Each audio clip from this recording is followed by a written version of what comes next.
Hola, hola. Oye, pero a ver, ¿se operó?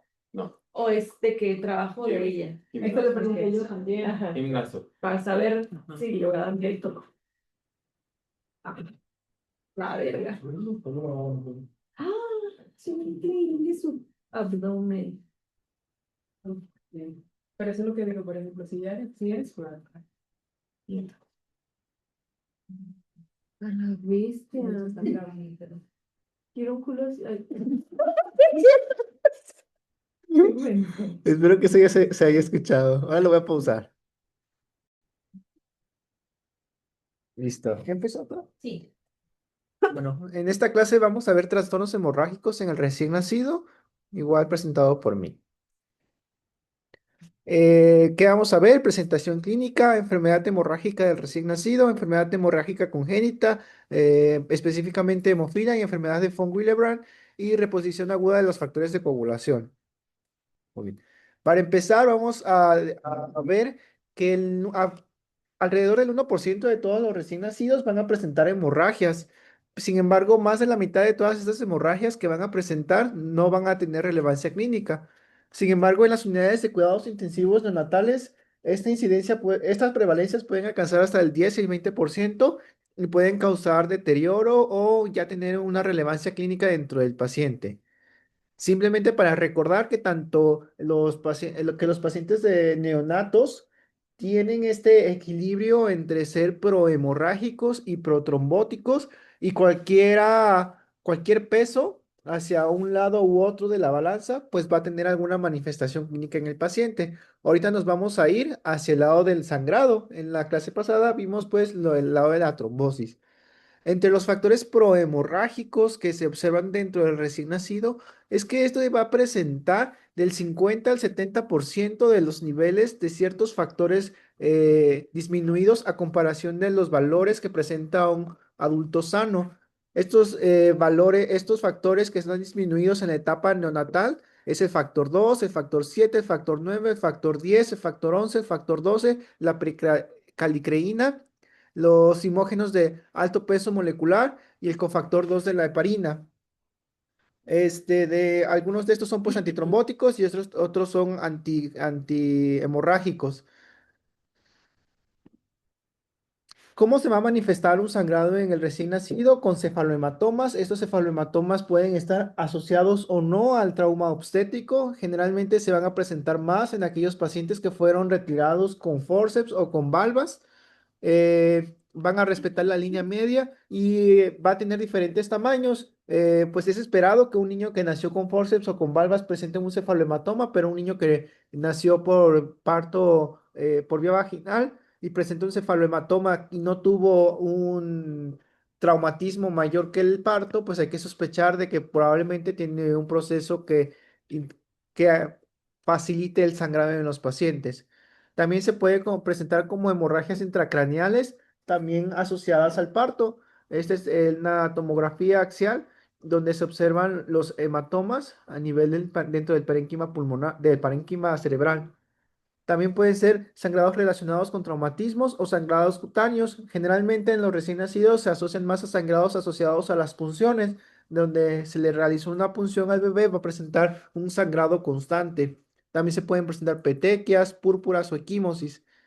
Una de las principales manifestaciones clínicas que nos hacen ver que un paciente tiene una displasia sanguínea va a ser el sangrado persistente del muñón umbilical, que este va a ser un sangrado constante del muñón y que va a persistir. También se puede asociar con el retraso de la caída de este muñón.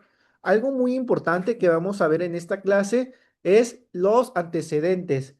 Todo en hemostasia y trombosis se basa en los antecedentes, porque todo se basa en riesgo. Asimismo, como parte de la historia natural de algunas enfermedades hemorrágicas, pueden tener hemorragias articulares dentro del primer año de vida, más que nada por las caídas, el gateo, que el niño está aprendiendo a caminar, a correr, y pues va a haber traumatismos a nivel del sistema musculoesquelético. Cuando nosotros abordamos un paciente recién nacido que está sangrando, hay que tener en clave dos cosas. Uno, si el paciente está enfermo o está sano. Y si este paciente enfermo está clínicamente estable o está clínicamente inestable. Y dos, si estas alteraciones hemorrágicas son debido a las plaquetas o a los factores de la coagulación. Son los dos determinantes que nosotros vamos a ir buscando y observando para ver cuál es la etiología que está haciendo que mi paciente esté sangrando. Y hay muchísimas causas por las cuales un paciente puede, recién nacido puede sangrar. Son demasiadas. Se han tratado de clasificar y si nos damos cuenta, muchos de los riesgos vienen hasta prenatales, de las enfermedades maternas, de los medicamentos que la mamá está tomando y de los eventos obstétricos y perinatales. Por ejemplo, la coriamnionitis o el síndrome de Gett produce un consumo de estos factores de coagulación, por lo cual el paciente va a nacer con una susceptibilidad al sangrado. Así también hay que tener muy en cuenta la historia familiar. Este es un punto clave en las enfermedades de la hemostasia y la trombosis, los antecedentes familiares. Siempre preguntar si hay sangrados en los familiares de primer grado, segundo grado, porque muchas veces de estos tienen un patrón de herencia autosómico recesivo, autosómico dominante o de una penetrancia baja. Otro de los, de los interrogatorios que debemos de tomar es el tipo de medicamentos que estaba tomando la mamá. Si la mamá durante el parto estaba anticoagulada, ya sea con warfarina u otro anticoagulante, el paciente tiene mayor riesgo de presentar hemorragias. Si hubo transfusiones feto-maternos por el sangrado obstétrico u otros eventos obstétricos traumáticos como vasa previa, placenta abrupta, placenta previa, etcétera. Y dentro de los factores intrínsecos del paciente recién nacidos pueden ser las propias infecciones congénitas, las hemorragias intracraneanas, los cefalohematomas, las hemorragias subgaleales, la enfermedad hemolítica del recién nacido, una trombocitopenia inducida por heparina, ya que los pacientes recién nacidos en las unidades de terapia intensiva generalmente están invadidos, ya sea con catéteres umbilicales o catéteres arteriales, y estos catéteres arteriales tienen que estar heparinizados constantemente. Entonces, la trombocitopenia inducida por heparina es una trombocitopenia de carácter inmune que también se puede presentar en el neonato. También puede ser por policitemia o hiperviscosidad o una restricción del crecimiento intrauterino. Asimismo, estos sangrados se pueden clasificar como adquiridos o congénitos. Entre los congénitos se pueden clasificar como de la hemostasia primaria o desórdenes de la hemostasia secundaria, siendo de los de hemostasia primaria los que están vinculados a las plaquetas y los de la hemostasia secundaria los que están asociados con los factores de coagulación.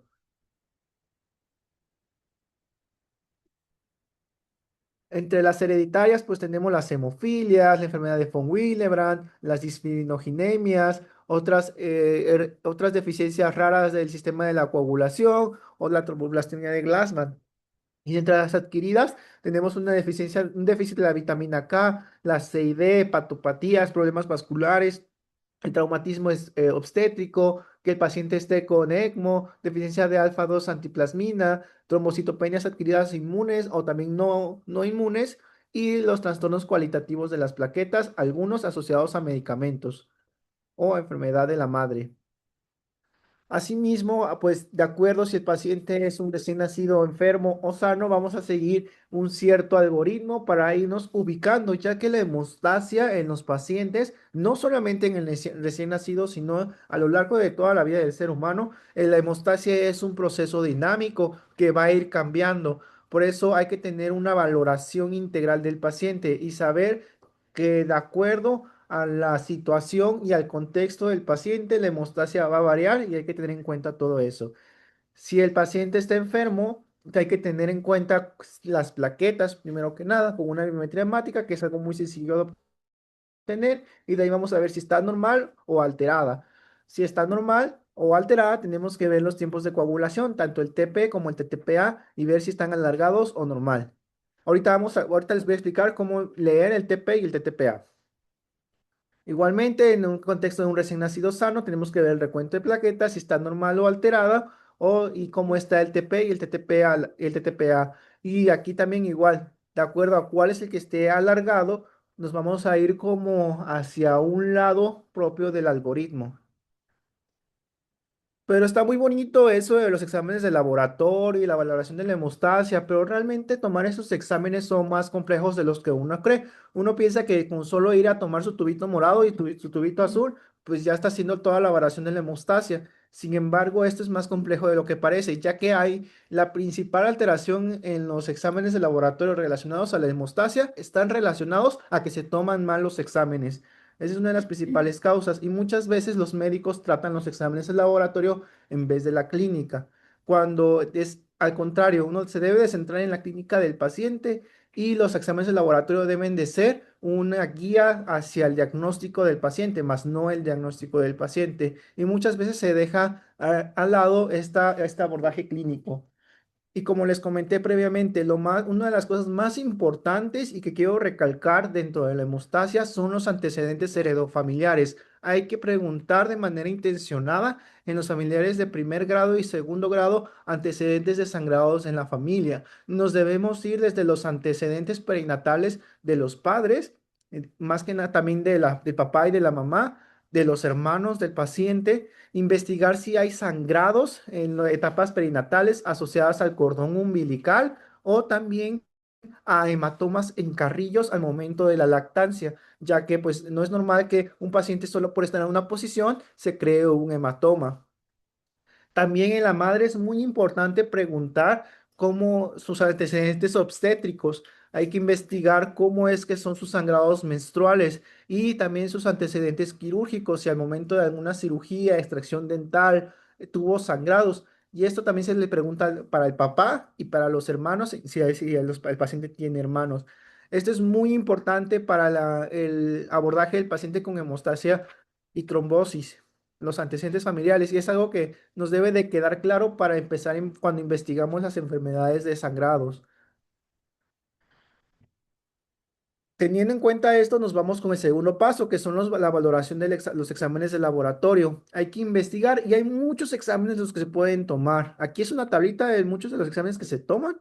Los básicos, pues son la biometría hemática para ver las plaquetas, los tiempos de coagulación, tanto TP como TTPA, el fibrinógeno e inclusive el dímero D, son como el abordaje inicial para tener en cuenta cómo vamos a ir enfocando el diagnóstico y el tratamiento de nuestro paciente. Y de acuerdo a lo que nosotros tengamos alargado, disminuido en conteos normales, nosotros nos vamos a ir dando una idea hacia dónde vamos a ir en el abordaje diagnóstico. Hay tantas enfermedades que provocan sangrados que es algo muy complejo de saber a primera instancia y nosotros debemos de seguir un proceso secuencial y lógico al momento en que nosotros estamos abordando al paciente.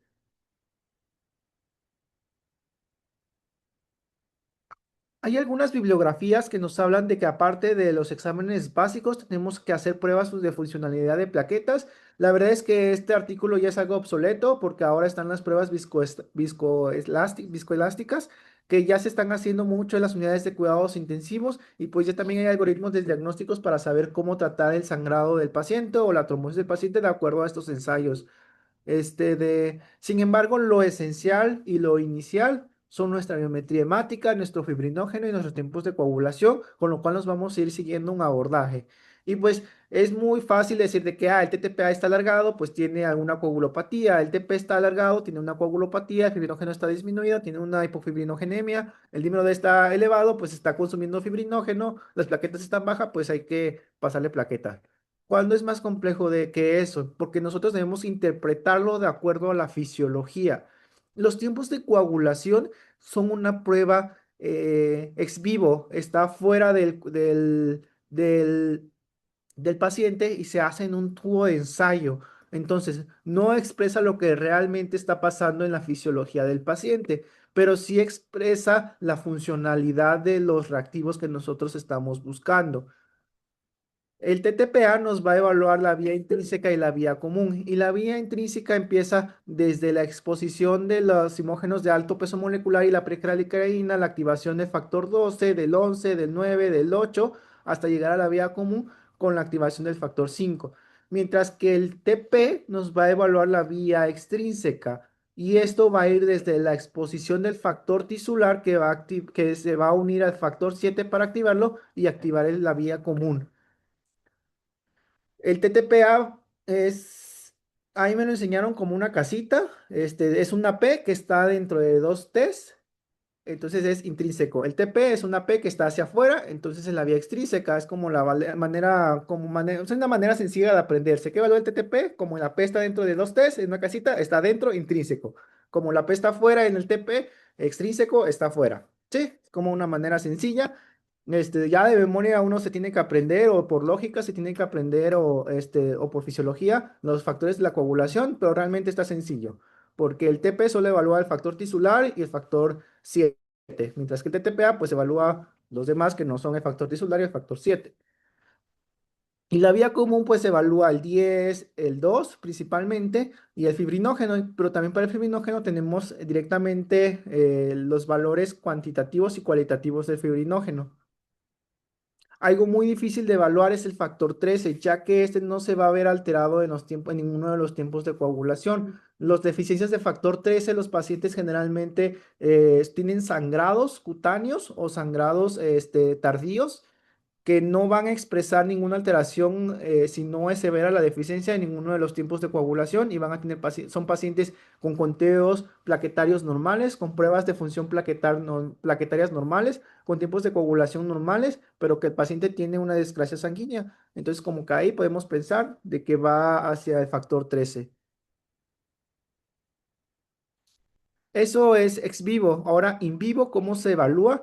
En vivo hay que tenerlo en cuenta con nuestro modelo celular de la coagulación, que nos va a explicar en qué fase de la hemostasia está de la alteración. Generalmente, casi todas están en la fase de propagación o amplificación.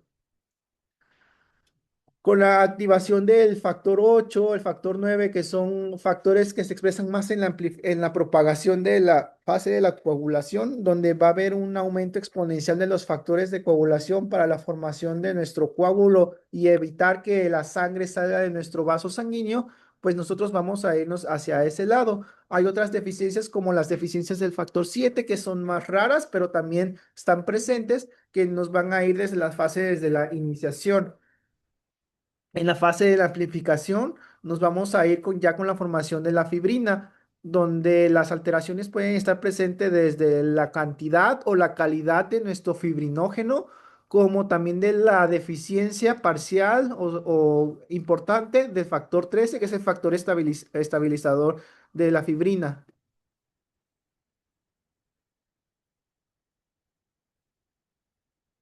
Y siempre asegurarnos que la muestra esté tomada correctamente, que no sea una muestra de catéter, que no tenga contaminación de heparina, que haya una buena relación entre el anticoagulante y la sangre, que es lo que nos recomienda cada tubo azul, porque si le echamos más sangre que el anticoagulante o menos sangre que el anticoagulante, estos resultados van a salir alterados. También, si tomamos nuestro tubito azul y estamos sacando la sangre y nomás llenamos 1 mililitro y dijimos, bueno, ahora lo pico al otro lado y completamos la muestra con la otra punción, eso no es correcto. Toda la muestra debe ser de solo una toma. Eh, También no podemos mandar tubos a medios llenar o que se pasen de la línea que está recomendada por el fabricante, ya que todas esas cosas tienen que ver con las alteraciones en los resultados. El tiempo de procesamiento de los resultados también es muy importante, ya que como son proteínas, estas se pueden desestabilizar en el calor. Entonces también no hay que tener o no hay que decirle al interno que tenga pegadito por mucho tiempo las muestras de sangre, o que los tenga al lado de la cuna, porque hay que recordar que la cuna pues tiene su calor y el tubo se calienta y los factores se desestabilizan y dejan de funcionar. Entonces, son muchos factores en que nosotros podemos fallar al momento en que nosotros hacemos nuestra valoración de la hemostasia. Por eso hay que repetir las muestras si es necesario. Si vemos una muestra de laboratorio de los tiempos de coagulación que está alterada y no estamos seguros que tuvo una buena toma, un buen procesamiento de la muestra, hay que repetirla. Nunca nos vamos a casar con el primer resultado de la muestra. Y se dan cuenta cada que nos interconsultan a nosotros, siempre preguntamos, ¿y volvieron a repetir la muestra? Es porque también nosotros sabemos que hay errores tanto por parte de la persona que tomó las muestras como la de la persona que se encargó del traslado de la muestra, como de la persona que procesó la muestra. Son tres pasos, son tres grandes lugares donde hay muchos errores y estas alteraciones se pueden ver. Por eso nunca nos casamos con el primer resultado y siempre buscamos una corroboración de lo que estamos viendo en los exámenes de laboratorio. Aparte, bueno, si tenemos nuestras muestras alteradas y el paciente está sangrando, pues no hay como no creerle. Y siempre esto es para los hematólogos, siempre solicitar una prueba de mezclas para ver si es un patrón de deficiencia o de inhibición, para que nosotros también como hematólogos sepamos hacia qué lado de nuestro algoritmo nos vamos a ir. Generalmente, pues nos vamos a basar en si vemos alguna coagulopatía, vamos a observar cómo están los tiempos de si las plaquetas están normales, vamos a basarnos en los valores esperados para la edad de los tiempos de la coagulación. Si el TP está normal y el TTPA está prolongado, pues nos vamos a ir en las alteraciones de toda la vía extrínseca. Todos estos pueden ser los culpables de por qué nuestro TPTPA está alterado. Puede ser lo más frecuente es que sea una deficiencia o una inhibición del factor 8 o del factor de menos frecuencia del factor 9 y también pueden ser alteraciones en el factor 12. Las deficiencias del factor 12 son muy raras y generalmente son aquellos TTPAs alargados en pacientes sanos sin sangrado. Realmente las deficiencias del factor 12 son de muy poca relevancia clínica, ya que los pacientes no van a externar gran sangrado porque tenemos otros mecanismos que compensan la activación de la vía extrínseca de nuestra cascada de coagulación. Si el TP está prolongado con un TTPA normal, pues nos vamos a ir en los factores que alteran la vía intrínseca y el principal es el factor 7. Entonces, si vemos un TP alterado solamente sin el TTPA alargado, vamos a ir a pensar que puede ser una alteración del factor 7. Y si ambos están prolongados, hay que irnos a las alteraciones de la vía común. Desde deficiencias de factor 5, 10, alteraciones en la calidad del fibrinógeno, de la trombina, o inclusive algunas alteraciones severas del factor 13 pueden alargar lo que es la vía común. También hay que tener en cuenta de que muchas de las alteraciones en el TP están asociadas a la contaminación por heparina. Entonces hay que tener en cuenta esa idea de que si nuestra muestra está contaminada o no de heparina, y el caso más probable es que se haya tomado de un catéter y que no haya sido por una punción. Vamos a irnos con una de las causas principales de sangrados en un recién nacido, que es la deficiencia de vitamina K, también conocida como enfermedad hemorrágica del recién nacido. Este va a ser un trastorno de la coagulación que se va a manifestar durante las primeras semanas de la vida después del nacimiento del paciente.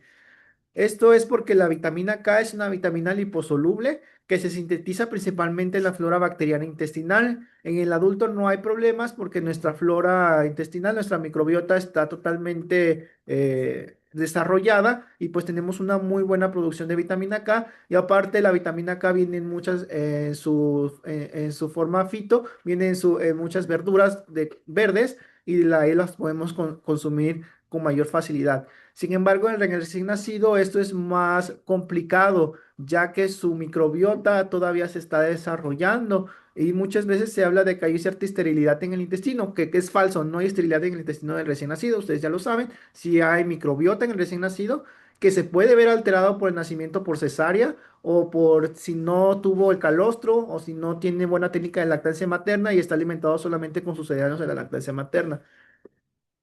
Todas estas pues contribuyen a que el paciente recién nacido sea deficiente de la vitamina K. ¿Y por qué esto es importante? Porque la vitamina K juega un papel importante en la activación de los factores de las proenzimas de los factores de los precursores de los factores de coagulación, perdón.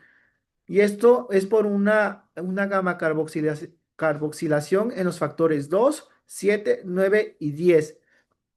Este de, realmente, de, cada vez que nos preguntan en las clases, en la carrera de medicina, cuáles son los factores K dependientes, pues siempre se nos va el viaje y no sabemos qué contestar. Yo me lo aprendí de una manera sencilla, no sé si a ustedes les sirvan, porque a veces yo pienso de una manera extraña y todos pensamos de una manera extraña. Por ejemplo, del 2 le sumo 5 y ya es 7, pues le agregamos un V. Y al 7 le sumamos los 2 que habíamos dejado antes y ya son 9. Y al 9 le sumamos el uno que está antes y ya es 10. Como muchos de los factores se expresan con números romanos, pues así es como una forma de pensarlo. ¿Sí? Yo así me lo aprendí y se me ha servido. No sé si a alguien le vaya a servir. Y también sirve para activar la proteína C y S. Estos son anticoagulantes naturales que también en una deficiencia de vitamina K pueden verse disminuidos los niveles de la proteína C y S. Esta deficiencia de la vitamina K va a conducir a que estos factores de la coagulación no estén activados y no puedan funcionar de manera correcta. Entonces, el paciente va a presentar una predisposición mayor si de por sí estos niveles eran disminuidos en el recién nacido con un paciente con mayor deficiencia, pues va a presentar una balanza más desequilibrada hacia el lado de la hemorragia. De acuerdo al tiempo en que se presenta el síndrome hemorrágico, va a ser cómo se va a clasificar. ¿Y para qué esto es importante? Para nosotros saber la etiología del por qué el paciente tiene esta deficiencia.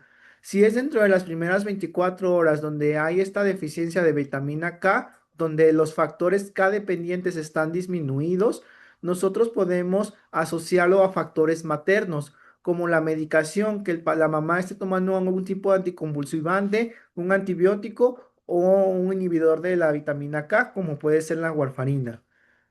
La forma clásica que se va a presentar entre el día 1 y día 7 después del nacimiento, y esto va a ser por una pobre ingesta de vitamina K y por la inmadurez de su microbiota intestinal.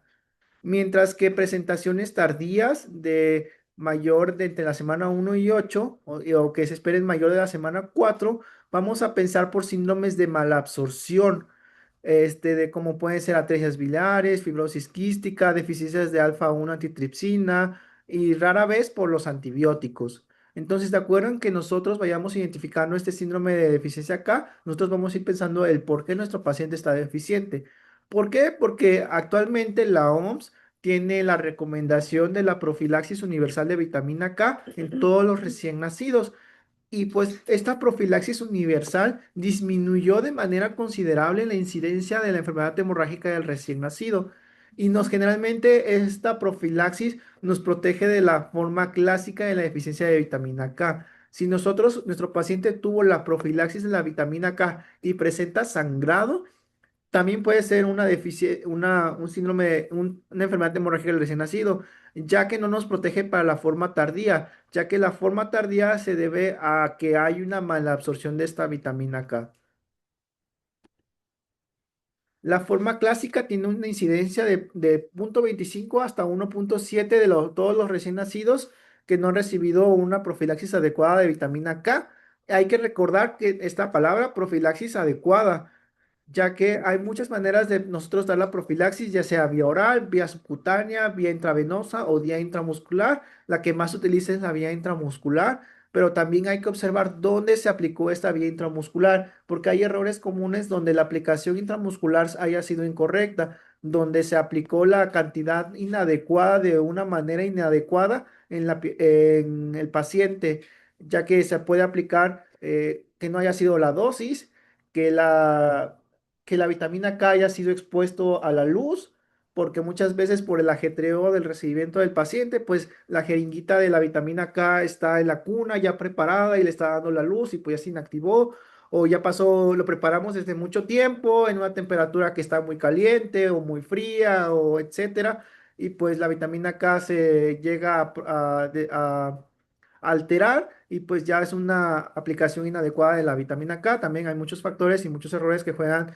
algo para que no se aplique de manera correcta, o muchas veces en el paciente grave, en los prematuros o en el recién nacido que tuvo alguna dificultad al momento perinatal, por el ajetreo de estabilizar al paciente en el momento del alumbramiento, pues se pierde esta profilaxis porque realmente es lo que menos importa en el momento y después se presenta la enfermedad hemorrágica. Entonces hay muchos factores que se deben tomar en cuenta del por qué ocurre esto de recién nacidos que no recibieron la profilaxis de vitamina K.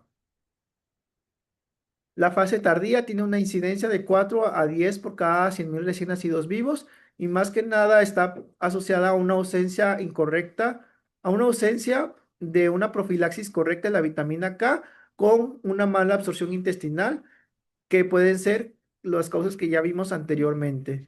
Y esta forma tardía generalmente se presenta con hemorragias intracraneales. Es ese paciente que iba evolucionando de manera adecuada y tuvo un deterioro neurológico y al momento en que nosotros hacemos un ultrasonido transcraneal, pues vemos la hemorragia. Hacemos nuestras pruebas de coagulación y pues observamos que las pruebas de coagulación están alteradas y puede tratarse de una deficiencia de vitamina K de presentación tardía. Hay muchos protocolos de profilaxis en los cuales nos podemos basar. Hay profilaxis de los Estados Unidos, de la Unión Europea, de Canadá, de Nueva Zelanda. También hay profilaxis de vía oral, que son de Países Bajos, de Alemania, de Francia, Australia, de donde nos expresan diferentes tipos de maneras de dar esta profilaxis. La más universal utilizada y que las guías de la OMS nos recomienda es la aplicación intramuscular de 1 miligramo al momento del nacimiento y también las adaptaciones de acuerdo al peso del paciente, ya que en el paciente de diferentes pesos se puede aplicar diferentes dosis. El tratamiento, pues ya identificamos a nuestro paciente con una deficiencia, con una gran sospecha de deficiencia de vitamina K. Entonces nuestro tratamiento va a ser administrar esta vitamina K. ¿Y cómo se administra? Puede ser de manera subcutánea, intramuscular o intravenosa. Algunas guías recomiendan la vía intravenosa, otras guías dicen que si el paciente tiene el trastorno hemorrágico y nosotros damos una aplicación intramuscular, vamos a causar un hematoma en el sitio de aplicación de la vitamina K y que la dosis recomendada debe aplicarse de manera intravenosa. Sin embargo, hay complicaciones al administrar la dosis de vitamina K intravenosa, ya que produce hipotensión, dificultad respiratoria al momento de administrarla. Así que también es una administración que necesita cierta monitorización al momento de realizarla. La dosis recomendada de manera intramuscular es de 0,5 miligramos en los lactantes con peso bien, en un peso adecuado para la edad gestacional. En pesos menores de 1.500 es una dosis de 0,5, y la dosis mayores a 1.500, la dosis única es de 1 miligramo. La dosis intravenosa puede ser de 250 a 300 microgramos por kilo de peso corporal o una dosis de 1 a 2 miligramos. Y esto es suficiente para que los pacientes tengan una protección hasta los 6 meses de edad. ¿Y qué tan rápido podemos esperar nuestra respuesta a nuestra terapéutica? Realmente se ha visto que del 30 al 50% de los lactantes que fueron tratados con vitamina K presentan niveles de tiempos de protrombina, de TP, normales durante la primera hora posterior a la administración de la vitamina K y que hay una reducción significante de la clínica en los próximos 20 minutos y que del día 1 al 7 después de la aplicación, el paciente ya está totalmente sano y ya no presenta alteraciones de sangrado. Este de, entonces, al momento en que nosotros hacemos nuestra intervención, el paciente se va a ver beneficiado de manera no inmediata, pero sí de manera rápida. Sin embargo, hay que tener en cuenta dos factores. ¿Qué tanto compromete la vida ese sangrado a nuestro paciente? Porque si ese sangrado compromete la vida, no podemos esperarnos una hora a que el paciente mejore clínicamente de su sangrado. Tenemos que actuar de manera rápida. Tenemos que darle esos factores de coagulación deficiente de una manera rápida para que sean utilizados y la hemostasia sea efectiva. Y para eso utilizamos los plasmas frescos congelados o los complejos protrombínicos. ¿Por qué utilizamos plasmas frescos congelados? Porque los plasmas frescos congelados van a presentar todos los factores de la coagulación que nosotros queramos administrar. La dosis va desde 10 a 15 mililitros por kilo. Otra manera de aportar estos factores de la coagulación son con los complejos protrombínicos que se van a aplicar en una dosis de 50 a 100 unidades por kilo. Aquí es importante recalcar que no hay una dosis estandarizada de los complejos protrombínicos, que esta es una recomendación de una guía y que realmente no hay como una estandarización de cuánto de complejo protrombínico se le debe dar a un paciente, ya que la administración de complejos protrombínicos hay que recordar que también se asocia a eventos trombóticos.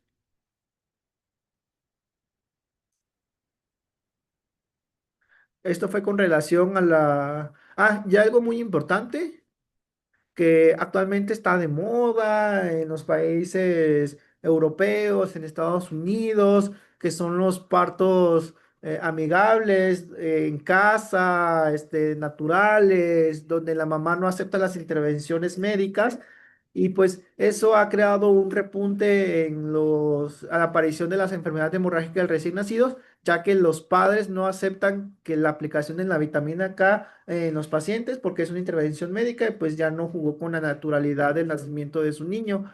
Aquí podemos optar por protocolos de profilaxis de vía oral, que son estas que, por ejemplo, en Reino Unido son 3 dosis de 2 miligramos en los días 1, 3 y 7 y en la semana 4, o también puede ser en la semana 1 y en la semana 4 2 miligramos.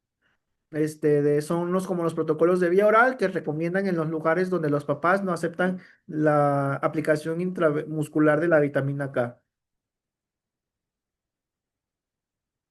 Otro de las deficiencias de las etiologías importantes de sangrado en un recién nacido son las hemofilias.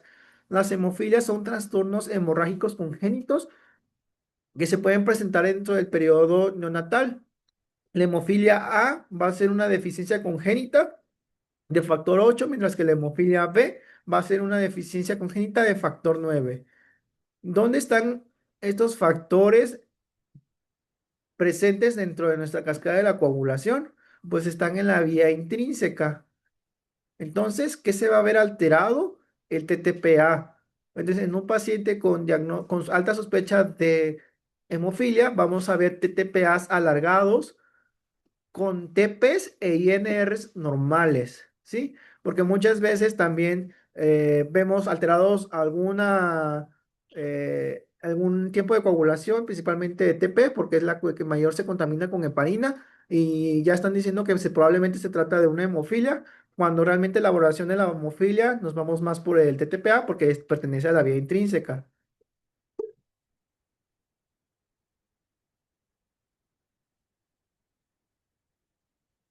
Y de acuerdo a los niveles en que nosotros tengamos nuestros factores, nosotros lo vamos a clasificar en leve, moderada y severa. Esta clasificación está representada por los riesgos de sangrados y los sangrados importantes que puede presentar nuestro paciente. En una hemofilia leve, el paciente no va a tener sangrados que comprometan la funcionalidad ni la vida del paciente, que puede llevar un tratamiento, una vida totalmente normal, solamente con vigilancias y con intervenciones específicas durante su vida. Una moderada puede presentar sangrados mayores durante eventos quirúrgicos o traumatismos importantes, mientras que una hemofilia severa va a presentar sangrados espontáneos, va a presentar sangrados que comprometan la funcionalidad del sistema musculoesquelético y sangrados que comprometan la vida en diferentes etapas de su vida.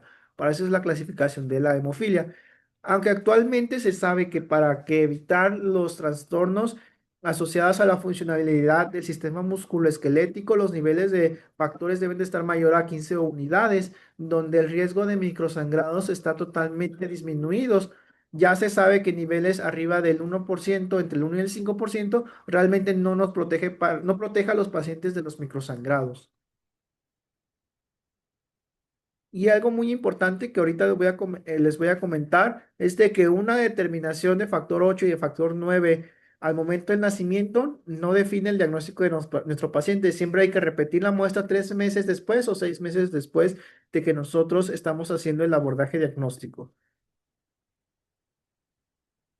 De una importancia, algo muy importante dentro de la valoración del paciente con sospecha de hemofilia es la valoración de los antecedentes familiares positivos, ya que la mayoría van a presentar estos antecedentes positivos, la mamá que tiene tendencia al sangrado, el papá con diagnóstico de hemofilia o que sangra y que nunca le dio importancia, antecedentes familiares de hemofilia en varones, etcétera.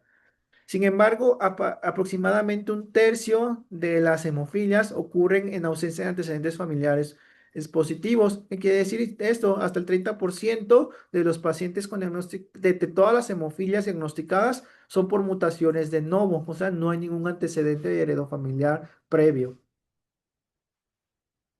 Del 15 y el 33% de los pacientes con diagnóstico de alguna hemofilia puede presentar sangrado durante su primer mes de vida y estos sangrados pueden ser del muñón, sangrados intracraneales, hematomas, equimosis, sangrados en los sitios de punción. Tienen un patrón de herencia recesiva ligado al cromosoma X. La incidencia de la hemofilia A es mayor que la hemofilia B, entonces es más común encontrar pacientes con hemofílicos A.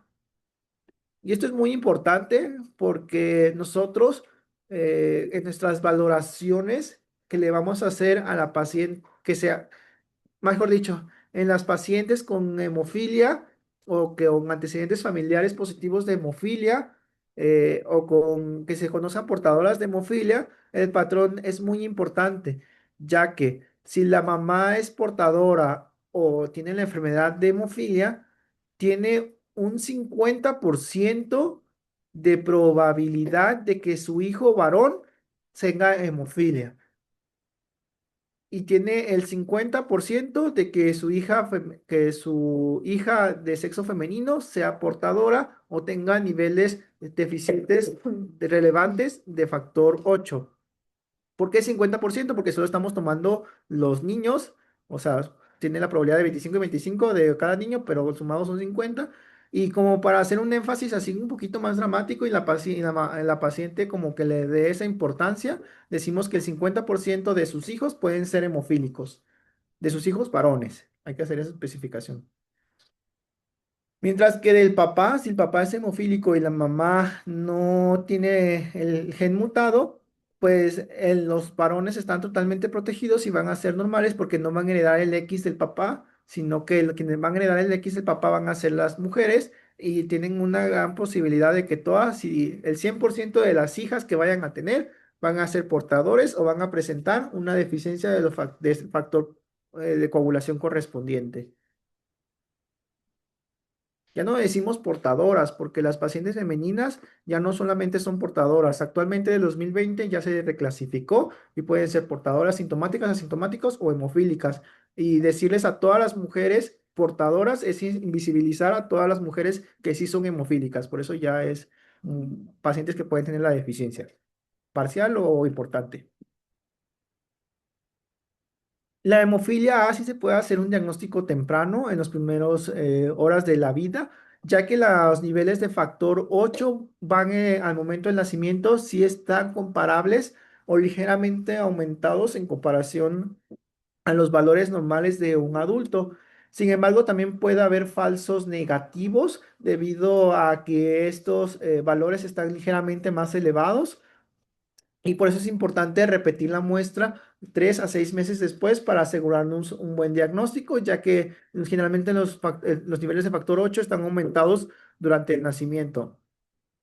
Mientras que los niveles de factor 9 van a estar disminuidos al momento en que nace el bebé y puede ser un falso positivo. Y por eso las muestras se deben repetir de 3 a 6 meses después de que nosotros estamos hablando del diagnóstico de hemofilia B.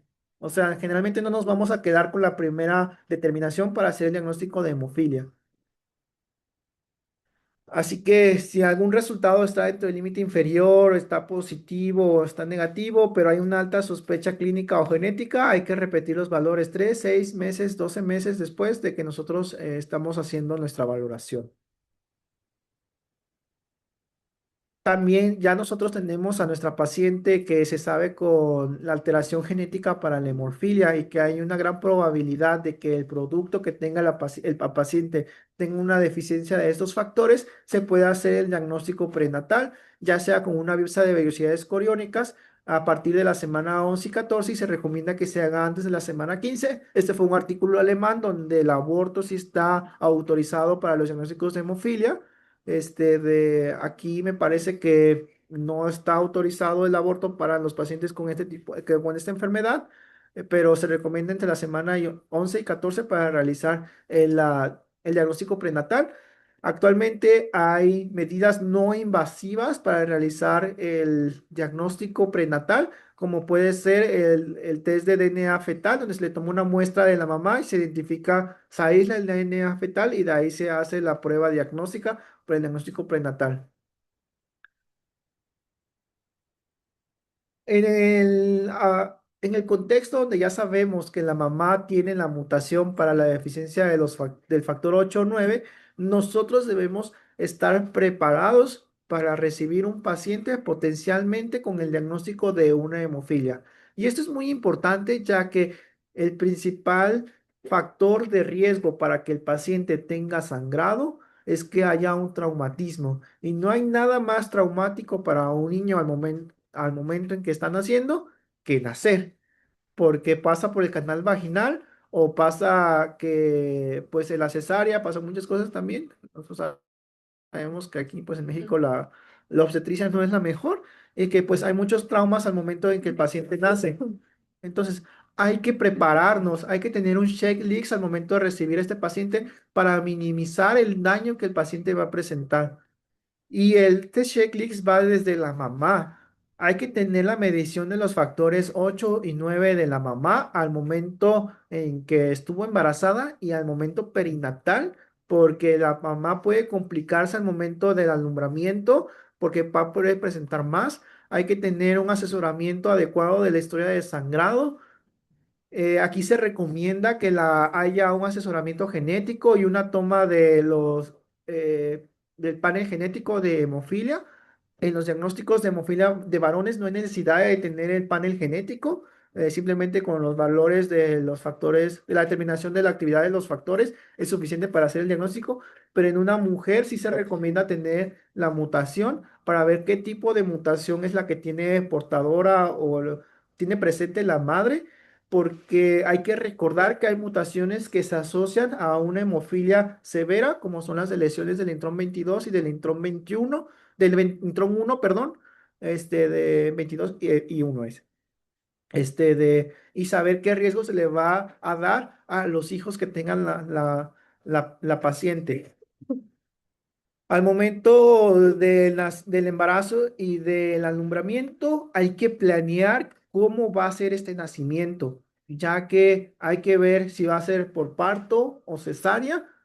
Un paciente con alta sospecha de hemofilia no es contraindicación para que nazca por vía vaginal. Sí pueden hacer por vía vaginal si la institución está preparada para recibirlo y la mamá rechaza la cesárea. Sí se ha visto que el nacimiento vía cesárea disminuye de manera considerable la incidencia de hemorragias intracraneales en los pacientes con diagnóstico de hemofilia, pero si la mamá no quiere cesárea, pues el niño va a nacer por vía vaginal y pues hay que tener un buen plan para que al momento de que nace el bebé con el diagnóstico de hemofilia. Y para esto debe de haber un equipo multidisciplinario de médicos preparados para recibir el médico neonatólogo, debe de haber un hematólogo, debe de haber un banco de sangre, debe de haber una farmacia que tenga los factores de coagulación disponibles, debe de haber un buen anestesiólogo para la estabilización de la madre, el ginecólogo también debe de tener experiencia en los pacientes con hemofilia, porque todo esto es de vital importancia para disminuir tanto las morbilidades y las mortalidades de la mamá como del bebé. Y en una paciente que tenga niveles deficientes de de factor 8 o factor 9, se deben de tener el reemplazo del factor y se debe de continuar de 3 a 5 días después del parto en la madre. Y se deben de administrar los factores deficientes que pertenezcan a la madre.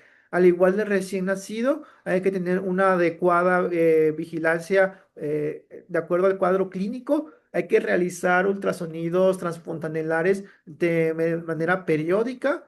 Se deben evitar de manera importante administrar los medicamentos vía intramuscular o subcutánea y evitar lo máximo posible las picaduras a los pacientes. Y aquí la profilaxis de vitamina K sí está indicada para ser vía oral. Y también al momento en que nace el bebé, nosotros debemos de tomar las mediciones de cordón umbilical, tanto de factor 7 como de factor 8 y de factor de von Willebrand. Se toman generalmente esas tres para valorar como el asesoramiento del paciente y también saber que esos se pueden repetir a los 3, 6, 12 meses de vida de nuestro paciente.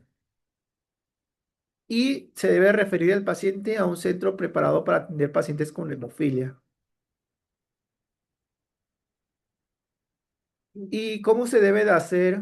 Y hay una gran controversia entre si el paciente, si la profilaxis de hemofilia del recién nacido se ve del paciente, si la profilaxis de hemofilia se debe hacer desde la etapa del recién nacido o hasta la etapa preescolar. ¿En qué momento iniciar la profilaxis? Realmente las nuevas guías nos dicen de que en el momento en que sepamos que el paciente tiene hemofilia, hay que iniciar la profilaxis porque no sabemos cuándo pueda presentar el primer sangrado que comprometa la vida o la funcionalidad del paciente. Y hay que recordar que ya la finalidad del tratamiento de la hemofilia no es evitar la mortalidad, porque ya se disminuyó mucho la mortalidad, sino disminuir la morbilidad y mantener al paciente con un estilo de vida lo más parecido a la normalidad a comparación de sus congéneres. Y la terapia de reemplazo y profilaxis en los recién nacidos generalmente se hace a dosis altas, debido a que los pacientes recién nacidos presentan un mayor aclaramiento del factor 8. ¿Sí? También el factor 9 no tiene mayor aclaramiento, pero el factor 8 sí. Pero también se recomienda que los niveles de factor 9 sean, en los pacientes con deficiencia de factor 9, sean también a dosis ligeramente altas para mantener dentro de los rangos terapéuticos. Y en estos pacientes esta terapia de reemplazo se debe tener una extrema vigilancia donde debemos de medir de manera periódica niveles de factor que el paciente presente.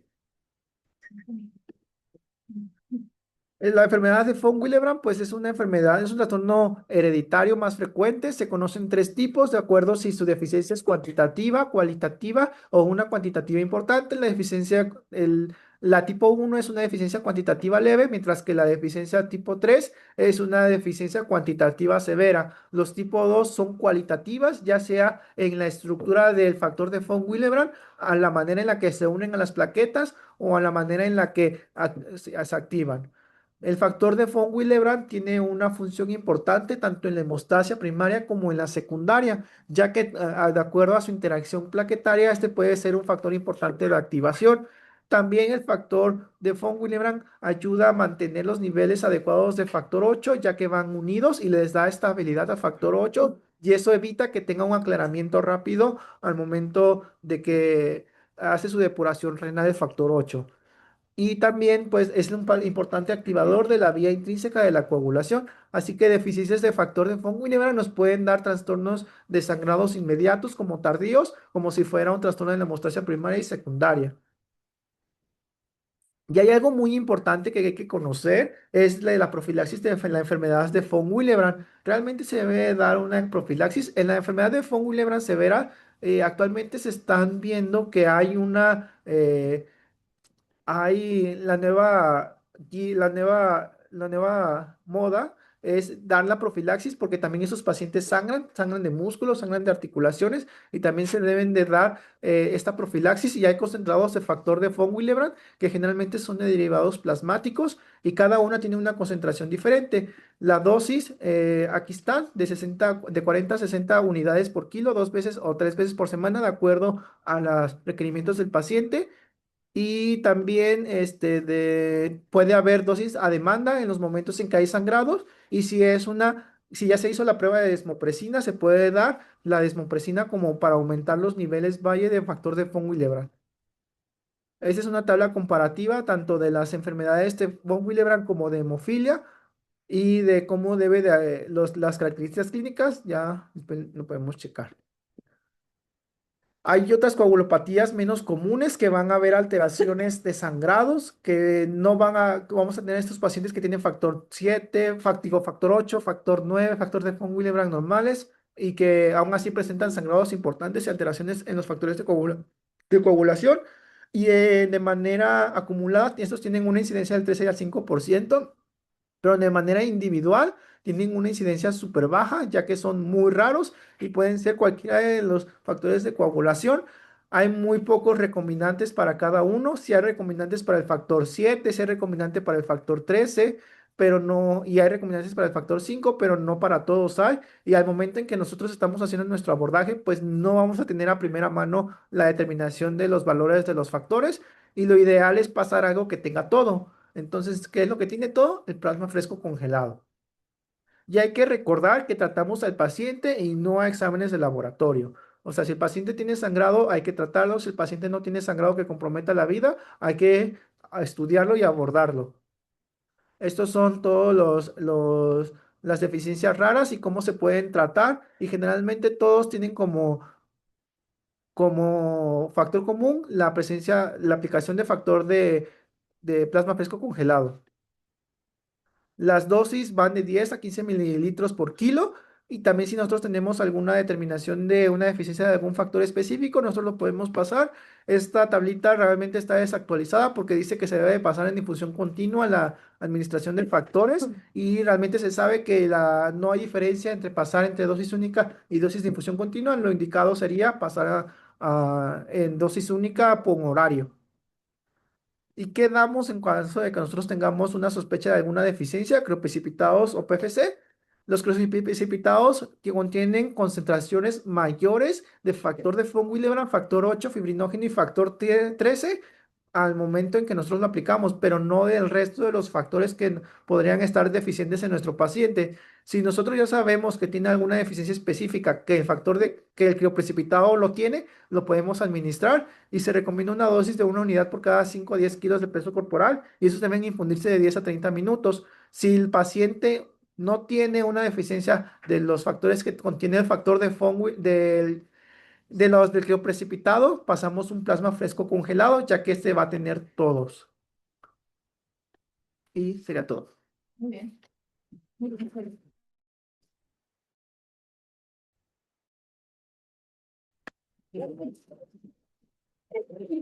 Algo comentando, rapidito lo podemos hacer.